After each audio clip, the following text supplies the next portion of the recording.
Sustainable development has become the popularized expression for Agenda 21.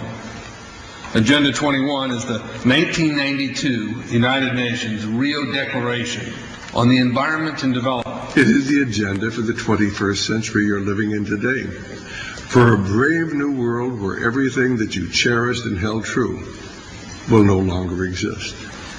Agenda 21 defines itself as the comprehensive plan of action to be taken globally, nationally, and locally by organizations of the United Nations systems. It also elevates nature above man. And it contains something called the precautionary principle, where basically you're guilty until you're proven innocent.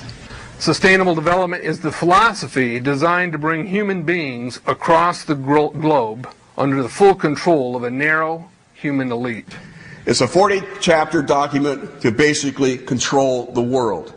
It's based entirely on socialist control mechanisms. Sustainable developers have designed a global movement coordinated through a global to local action plan to create world government in accordance with certain objectives. These objectives include an end to national sovereignty, the abolition of private property, the restructure of the family unit, and increasing limitations and restrictions on mobility and individual opportunity. The green goal includes the listings of what's not sustainable. A couple of the examples include private property. 728 lists fossil fuels. Golf courses and ski lodges are not. Consumerism. Irrigation is not sustainable. Paved roads. Commercial agriculture. Herbicides, pesticides. Elsewhere, it lists farmlands, pastures, grazing of livestock. And the family unit. The focus of sustainable development is the abolition of private property, societal undermining of the family, and abandonment of the constitutional protection of unalienable rights as described in the Declaration of Independence. You see, I sat on the Santa Cruz Agenda 21 committees. Now, this was a lot of crazy ideas. This was back in the mid-90s. Crazy ideas I heard. Mother Earth's surface wasn't to be scratched. Human beings were to be concentrated into human settlement zones. Educational systems were to focus on the environment as the central organizing principle. All aspects of life were covered. Well, I went to these committees at the request of some people who told me that I needed to understand what was going on, and I came back and I said, this is craziness. This is so silly. It has no chance of having any effect on our society. Well, I was wrong. The United States government's support for sustainable development, Agenda 21, is very clear. In 1992, while the Rio Conference was going on, George Bush, then president, was there where he executed the Agenda 21 protocols on behalf of the United States and brought it back to Washington, D.C. Within a year, Bill Clinton, by executive order, no congressional review, established the President's Council for Sustainable Development.